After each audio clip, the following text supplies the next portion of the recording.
Either you got to know everything or adhere to the God who does know all things. First of all, what's wrong with appealing to absurdity? Now I'm going to give you a brief intro of what I've seen the past 7 to 8 years I've been traveling in America preaching. I've seen a serious lack of people sharing their faith. I've talked with pastors and I've talked with people. And people, Christians, do not share their faith. And that's not a newsflash to you guys. You guys know that. 3 to 5% of people, Christians, share their faith on a regular basis. 3 to 5%. If you take away the word regularly sharing their faith and go, say, once a year or twice a year, it may bump up to around 30 or 40%. And that's a statistic Bill Bright gave us many, many years ago. And it hadn't changed a whole lot. So through God's providence, I have seen men, I have found men whose minds and whose mouths are constantly about the gospel. And you guys tonight are the ones that God has brought my way. You guys love Jesus. You can't quit talking about the gospel. You can't quit thinking about Jesus. And you guys are going to be the ones that are going to help change the mind of the local church. So, this is the view I have here. What do we know? Somebody go to Acts chapter 8 and read verses 4 and 5 for me.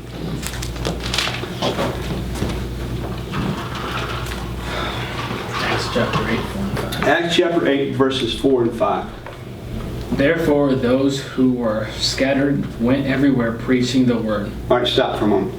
So, preaching.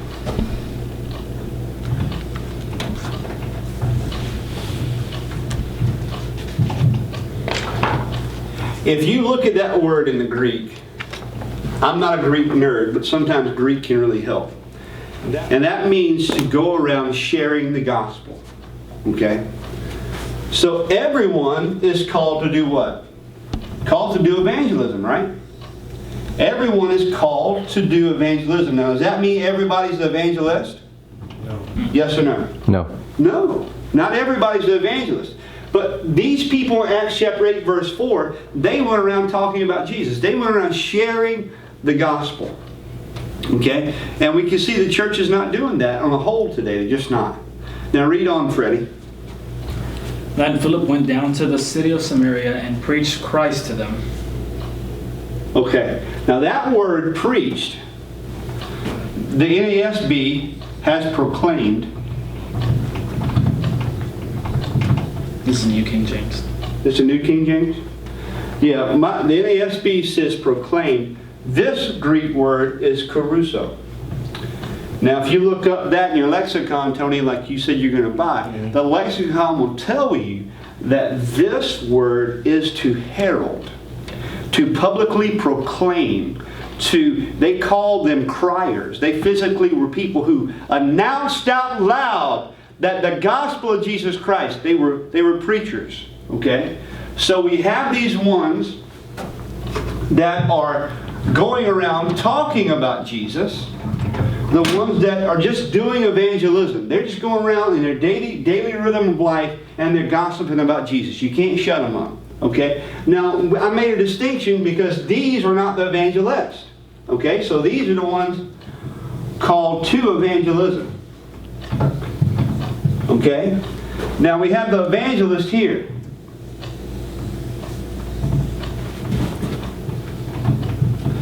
And the reason why I call this the Connect Conference, the Connect Conference is the very importance of what we're seeing here, because right in here, I think we've got the heart of God. I know we got the heart of God. We've got the gospel. Okay? So we want to connect those called to evangelism, which is everybody, every Christian, and we want to connect them with evangelists to do what? To go out and share the gospel with the world. But now we have to ask ourselves, what is the road ahead? I gave you the vision for it and what we really want to see happen. But now I've got to do the hard work of really convincing you guys, and hopefully not only you, but whoever's watching, that this is very important. All right. So if we connect the two, we are seeing unity and balance. And listen to what John says in John 13:35. By this, all people will know that you are my disciples, if you have love for one another. Too often, guys, I have seen this, and I have seen it time and time again.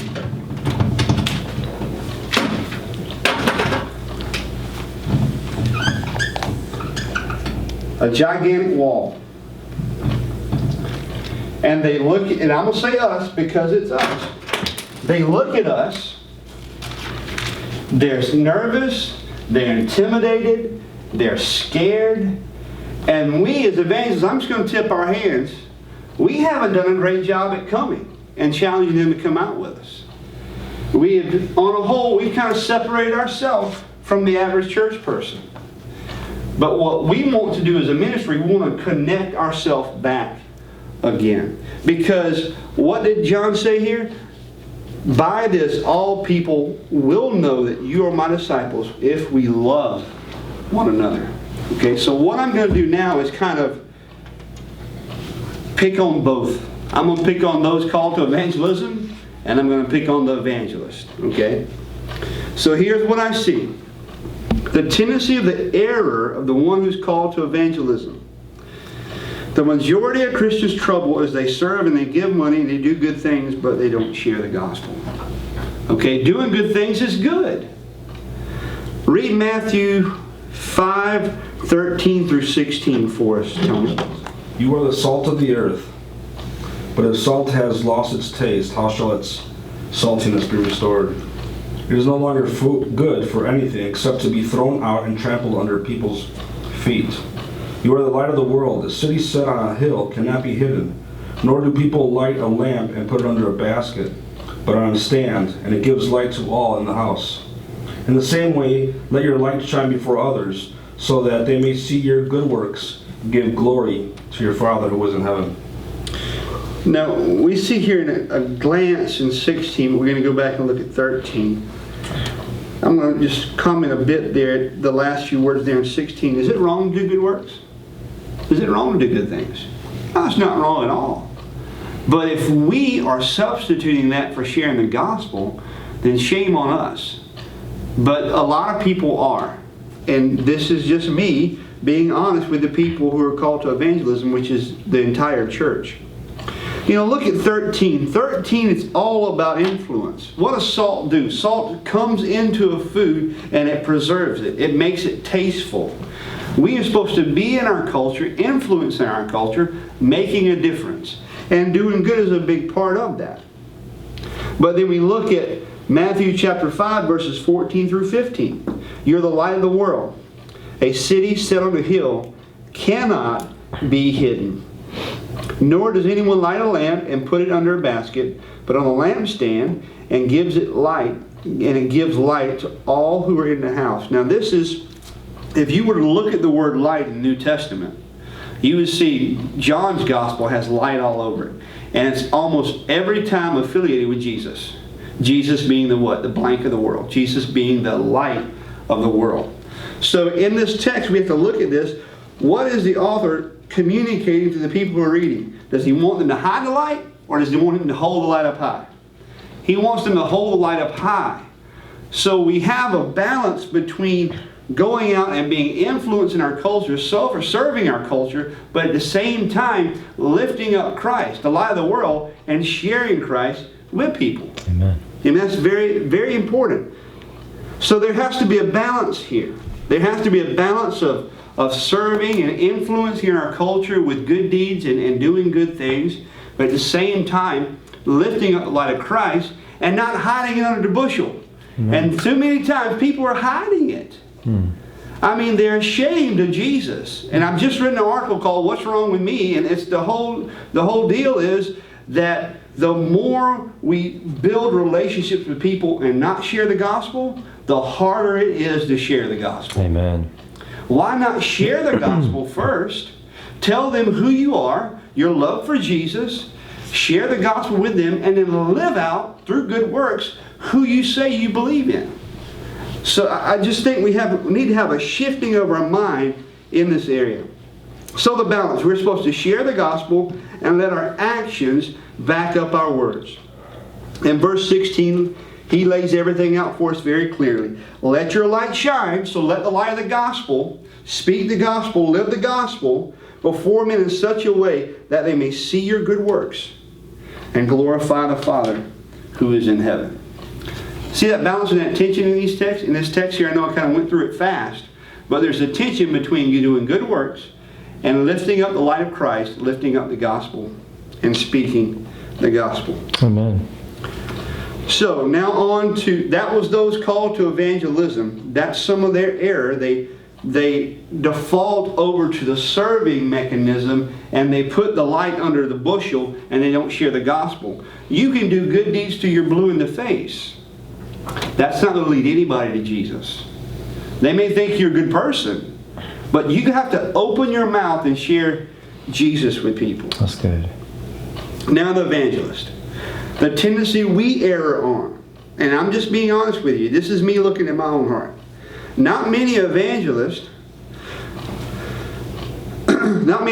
talk about this, but it's true.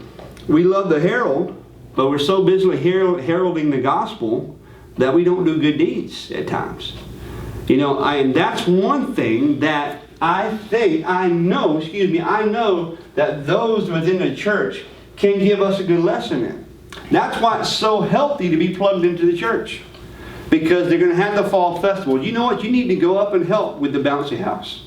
You need to go up and you need to help serve hot dogs. You need to go up and you need to help your church serve your community. And I'm just kind of calling me out on it too. That this church has helped keep me balanced.